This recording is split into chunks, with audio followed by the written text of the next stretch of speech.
Welcome to On Strike, a production of Workers Strike Back. I'm Bia Lacombe. Shama will be back with us next week. Just 2 weeks ago, California was hit by devastating, unprecedented storms. The National Weather Service in San Francisco issued its first ever hurricane force wind warning since records have been kept. And then Los Angeles received more than 60% of an entire year's rainfall in one day. The highest part of our house was our kitchen island, and that's where we were sitting on top of until we were able to get out safely. The news keeps getting worse because it looks like another similarly intense storm is likely to return to California this weekend. The planet just had its hottest year on record in 2023, and this past January was the warmest ever recorded. The crucial 1.5 degrees Celsius benchmark that scientists have warned about for decades, the benchmark that the Climate Paris Agreement was meant to prevent, has been breached. Writing in the journal Biosciences last October, an international group of climate researchers spanning North America, Europe, and Asia described the crisis facing the world in stark language, saying, quote, "As scientists, we are increasingly being asked to tell the public the truth about the crises we face in simple and direct terms. The truth is that we are shocked by the ferocity of the extreme weather events in 2023. We are afraid of the uncharted territory that we have now entered," end quote. The question of how to avert the impending climate catastrophe and what it will take to dramatically change course in order to salvage a livable planet is absolutely central to building the overall working class fight back internationally against capitalism. What's clear is that the capitalist elite have completely failed to even begin to address the crisis, and in fact have been doubling down with trillions more dollars in corporate handouts for fossil fuels. It's important that as part of the demands of Workers Strike Back, we've said that working people need to organize to win a massive green jobs program that can employ millions of workers in clean energy. But before we get started, I want to talk about the Workers Strike Back membership drive. Become a member now to help ensure Workers Strike Back can continue to organize to rebuild a fighting labor movement, and that On Strike can continue to bring you coverage from a wide range of issues from a working class perspective that you won't find on mainstream media. On Strike doesn't run any ads, we don't accept any corporate money, and we rely entirely on donations from working people to support our work. You're not alone, right? You're not just sitting on your couch, doom scrolling, reading all these different terrible news stories alone, that there are thousands and in reality millions of working class people who feel just as frustrated and also want to see a path forward, who know that higher wages, high quality healthcare, and high quality housing are totally possible. We're building on the example of the past decade in Seattle on a national scale to widen and strengthen the class struggle. Who here wants to be a part of that movement? Go to workersstrikeback.org and click on Become a Member. And don't forget to hit like and subscribe to this channel. In the face of climate disaster, how do working and young people build a fight back? What will it take to win victories on the scale of what is so urgently needed? To discuss this, we're excited to have Jed, a Los Angeles resident and Workers Strike Back activist, here with us today. Welcome, Jed. Hey, happy to be here. So as climate change caused by the capitalist system heats up the planet, Southern California has seen some really dramatic impacts, including experiencing far more severe droughts than ever before. But now the same region is also seeing intense extremes on the other end, with unprecedented torrential rain, an atmospheric river, and life-threatening floods. Can you tell us more about what's been happening with the recent extreme weather in California and how it connects to climate change?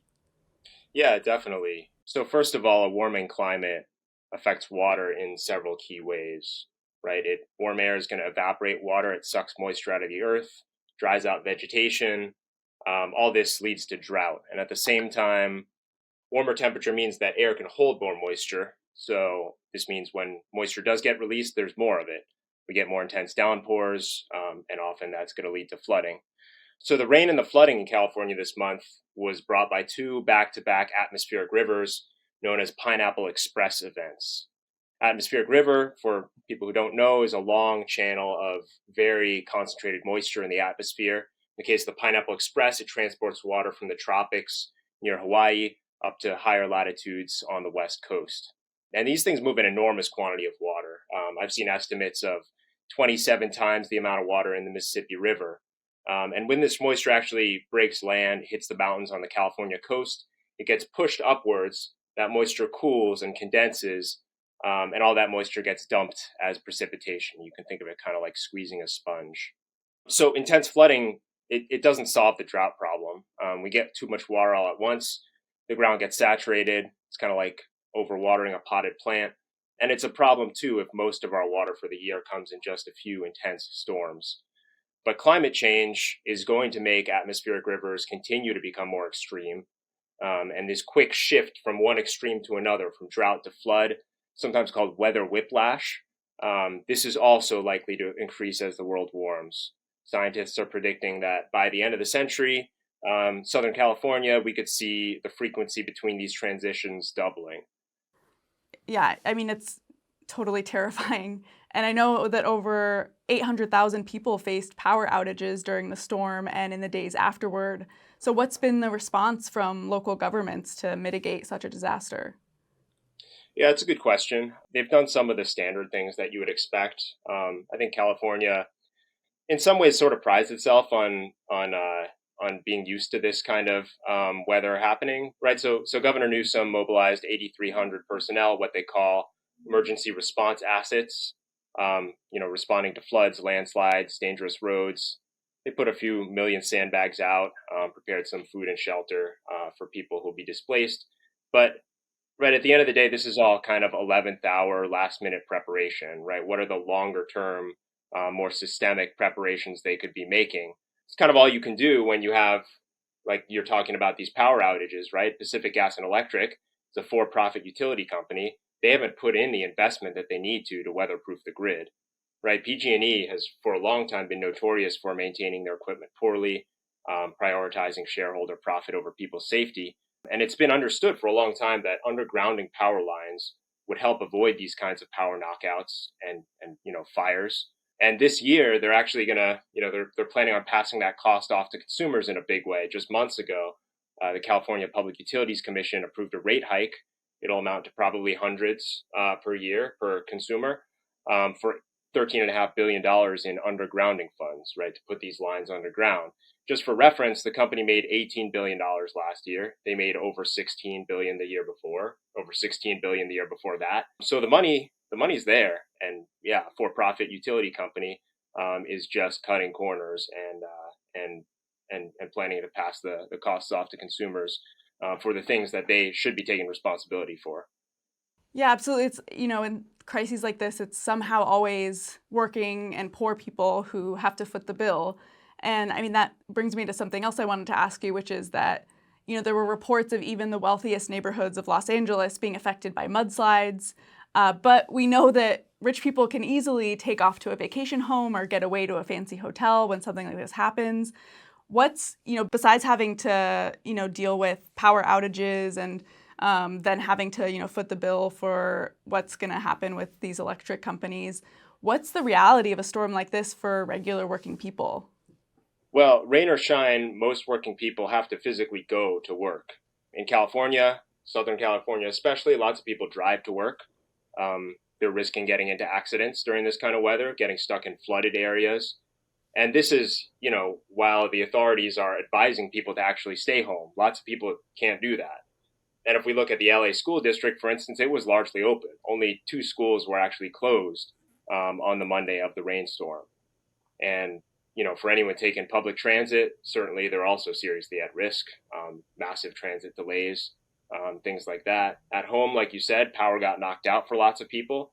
And the homes of regular working people, are just as prone to being hit by mudslides, floods, the same things that that the news covered. Wealthy homes being hit by, but working people can't escape, like you said, like wealthy people.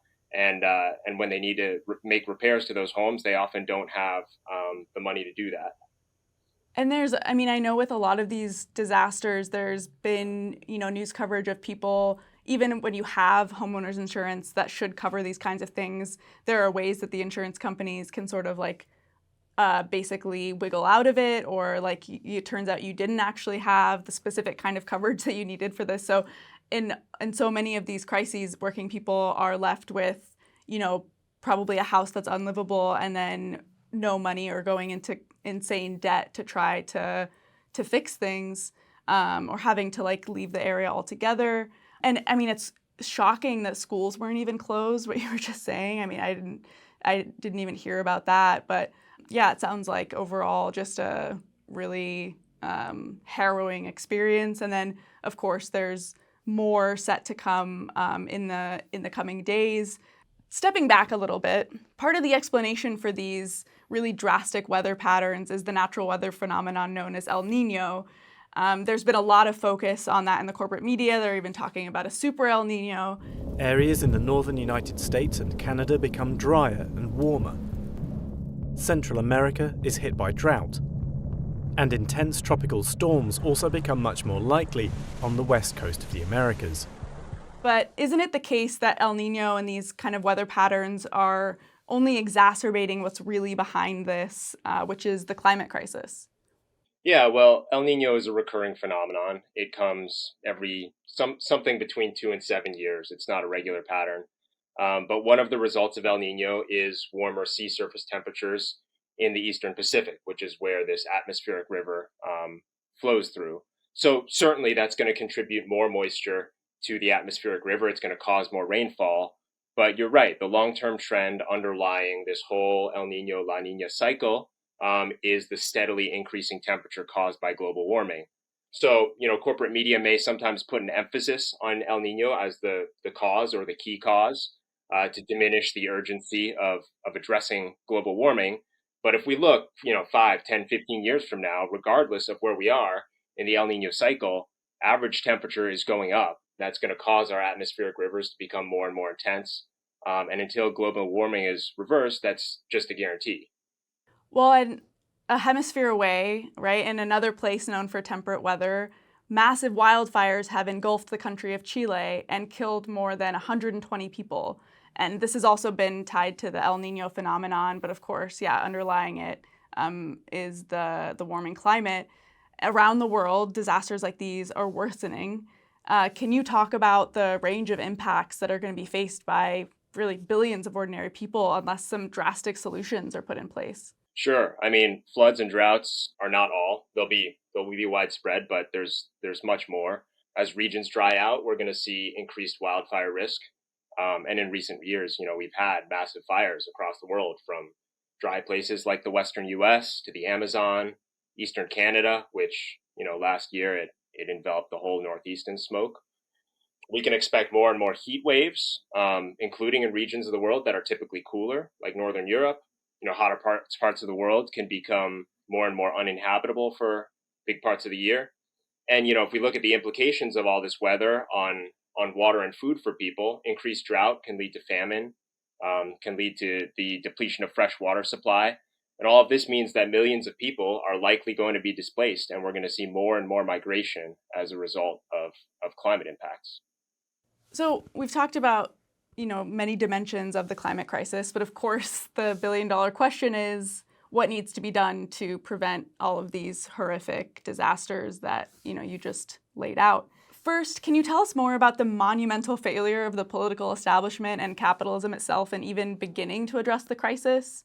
And how, rather than urgently take steps on the scale needed to turn things around, the billionaire class, especially in industrial powers like China and the US, have actually doubled down on carbon emissions. Yeah, I mean, so the science has been very clear for decades on the reality of climate change. And the political establishment has just been moving in slow motion. The extent that politicians have ever started to pay lip service to the issue of fighting climate change, it's only been through the pressure of movements of people on the ground.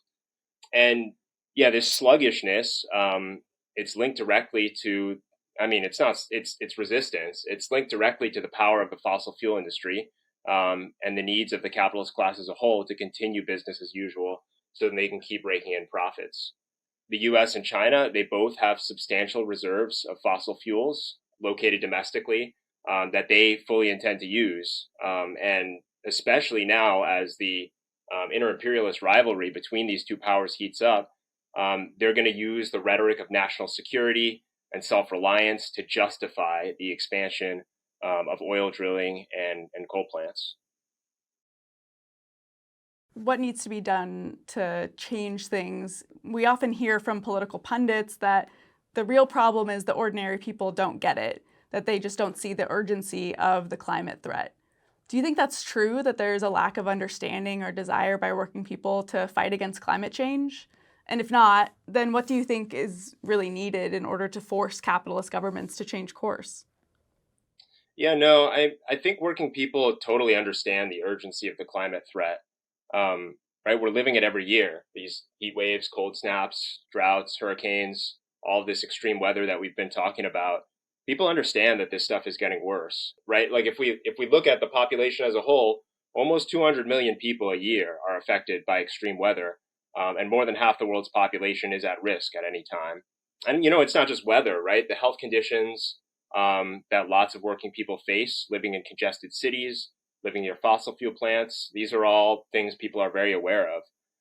I think a lot of people, especially young people, recognize the enormity of the climate crisis, and there can be a certain feeling of resignation about the inevitability of climate change. In comparison, maybe countless other problems that they're facing seem kind of more solvable. But, like I was saying before, we know that capitalist governments are not going to act on climate change without coming under serious pressure. We need a mass movement demanding climate action that's not willing to accept the sluggishness, the largely empty rhetoric that gets thrown around by the political establishment. Yeah, in terms of movements, I think it's important that we talk about, one example, which is the Sunrise Movement, which I do think is an important example of the direction that the climate movement has taken. Back in 2018, when they launched, there was real excitement among thousands of young people who wanted to get organized against big oil and gas. During the 2018 midterms, Sunrise worked to oust candidates who would not refuse funding from the fossil fuel industry.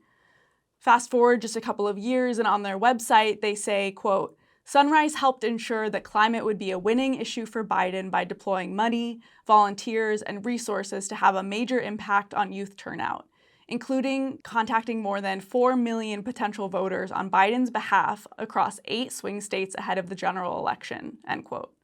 And what they got for their efforts was Biden approving devastating oil drilling projects, including the Willow Project in Alaska. His policies have led to record-setting production of oil and gas in the U.S. last year. So can you talk about Sunrise's strategy when it comes to politicians like Biden and whether you think tying themselves at the hip to the Democratic Party is a smart move for the climate movement? I think it's a trap, and I think it's left a lot of activists really frustrated with Biden. Right, the Sunrise Movement argued that by campaigning hard for Biden, it would raise the profile of climate change in Biden's campaign and give him a mandate to push through an agenda to fight climate change. But in reality, just like countless other issues that Biden made promises on, he was never serious about actually fighting for it. So now, right, moving into 2024, the Sunrise Movement is tied up in a fight within the Democratic Party to reelect the squad, many of whom are facing right-wing primary challengers backed by AIPAC, backed by conservative, Democrat, and even Republican donors. But again, as we've seen, members of the squad aren't willing to act in a united way to force the Democrats to take action. If we look back to the beginning of Biden's term, Democrats had slim majorities in the House and Senate, and the squad held the balance of power, which they could have used as leverage. And even more critically, they could have used their platforms to rally a mass movement that could, fight for a Green New Deal, fight for climate action. But instead, what they've done is they've provided left cover for the Democratic Party establishment. For the most part, they're submitting to party unity. And it's actually been the right wing of the Democratic Party, right? Coal Baron, Joe Manchin, who throws a fit and gets his way, as we've seen in the watering down of the Inflation Reduction Act. Instead, if we had the Sunrise Movement channeling their electoral support towards politically independent candidates who were, really tied to the movement, then we could have the movement providing the backup for those candidates that they actually need to take on the Democratic Party. Yeah, absolutely. I'm glad that you mentioned the squad because I do think it's really important to talk about, politicians, even though they don't get fossil fuel money, from like big oil and gas lobbying. They aren't they aren't Joe Manchin, like you said, oil baron, but they're not building a fight against climate change. They're not building a fight against that's the kind of fight that's actually needed to take on the enormous power of the oil and gas lobby.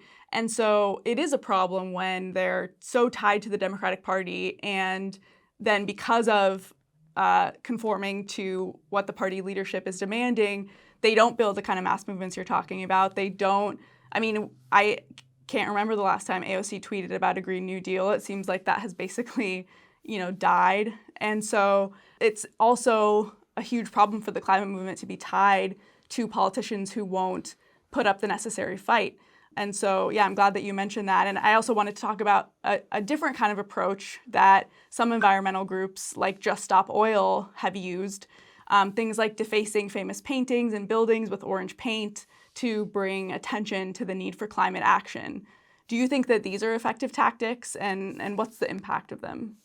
No, I don't think they're effective. I think on balance, they're really counterproductive, actually.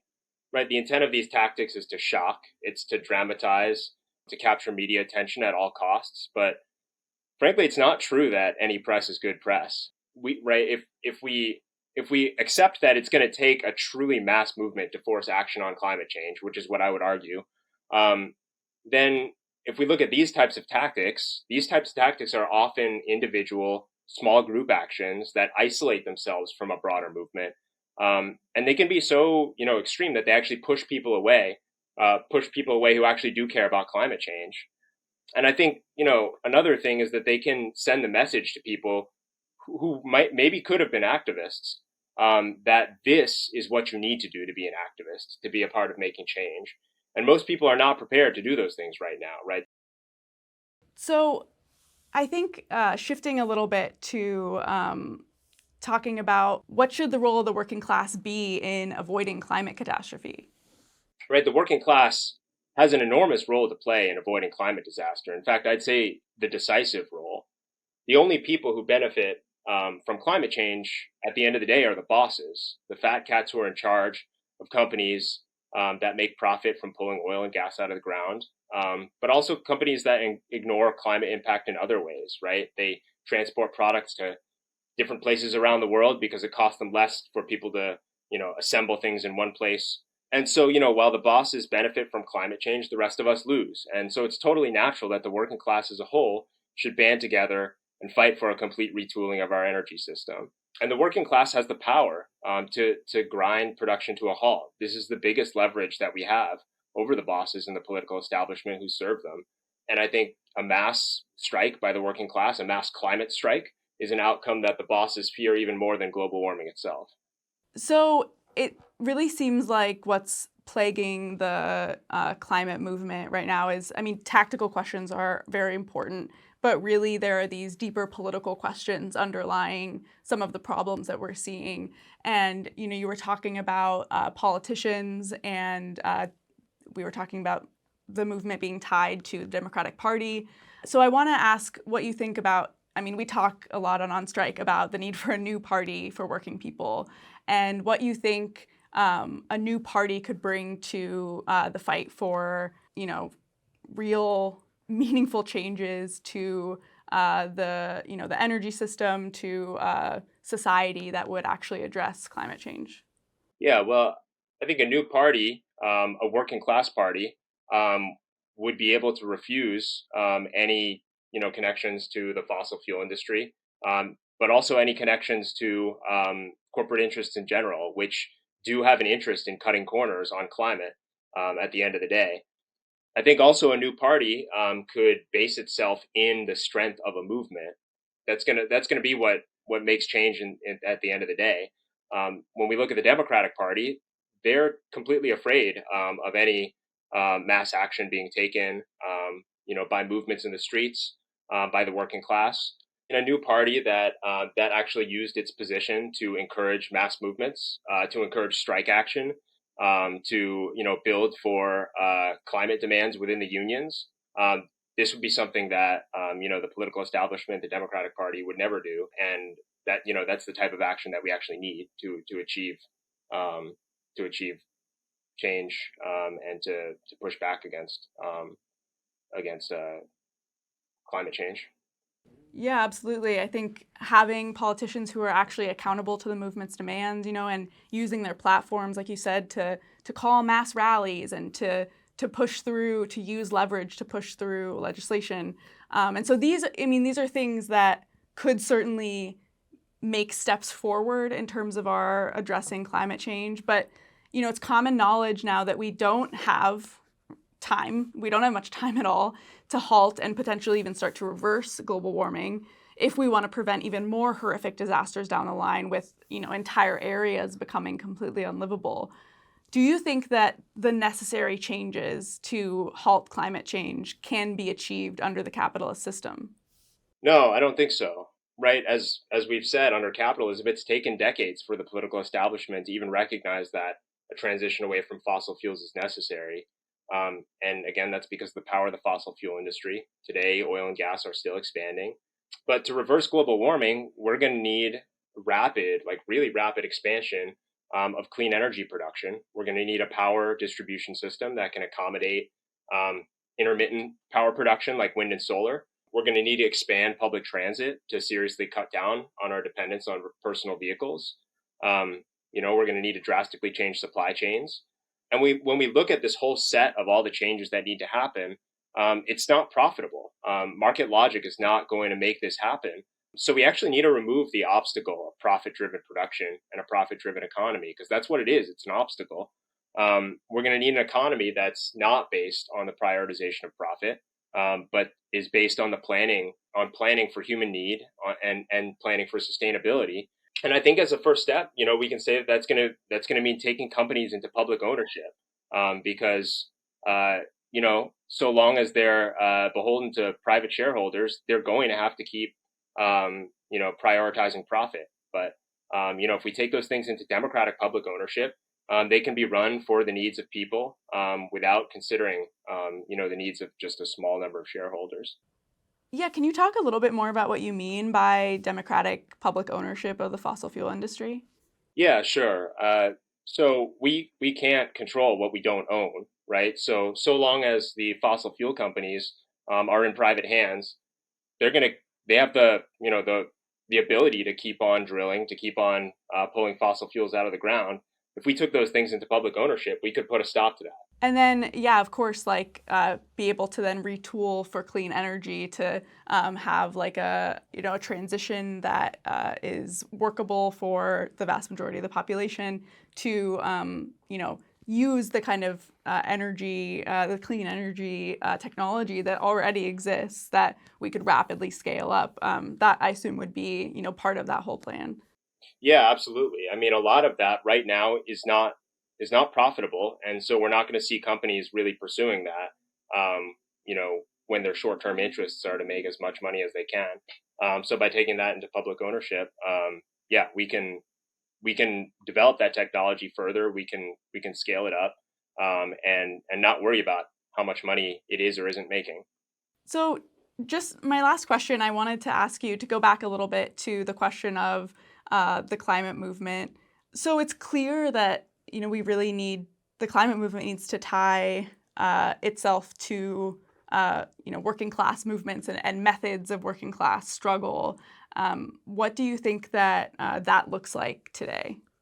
Yeah, well, I mean, I think organizations like Workers Strike Back are really dedicating themselves to building a fighting labor movement, right, that will fight on this class program that understands that, right, on climate change is something that only the bosses benefit and workers don't, and that we ought to stand together to fight back against that. We want to build a mass movement that challenges the political establishment and the boss class to win things that that we all as a class need. I'm also a socialist, and my understanding of class struggle as a necessity to fight climate change comes from socialist politics. And I think if you agree that workers have the power to change society, to fight climate change, through acting together as a class. Yeah, if you agree that that we need to take the top 500 companies into public ownership in order to retool our economy on a clean basis to transition our an energy system from fossil fuels to clean energy, then yeah, you should check out socialistalternative.org, see what we're all about, and consider joining. Thank you so much, Jed, for joining us today. Yeah, thanks for having me. On Strike is a production of Workers Strike Back, a nationwide organization fighting on working class demands like a $25 an hour minimum wage, union jobs, Medicare for all, and against discrimination and oppression. Workers Strike Back is also calling for a new party for working people because neither the Republican Party nor the Democratic Party represents us. Don't forget to hit like on this video and subscribe to our channel. Find out more at workerstrikeback.org and donate. And look for us on Patreon to support our work. On Strike is a broadcast entirely for working people, funded entirely by working people. Solidarity.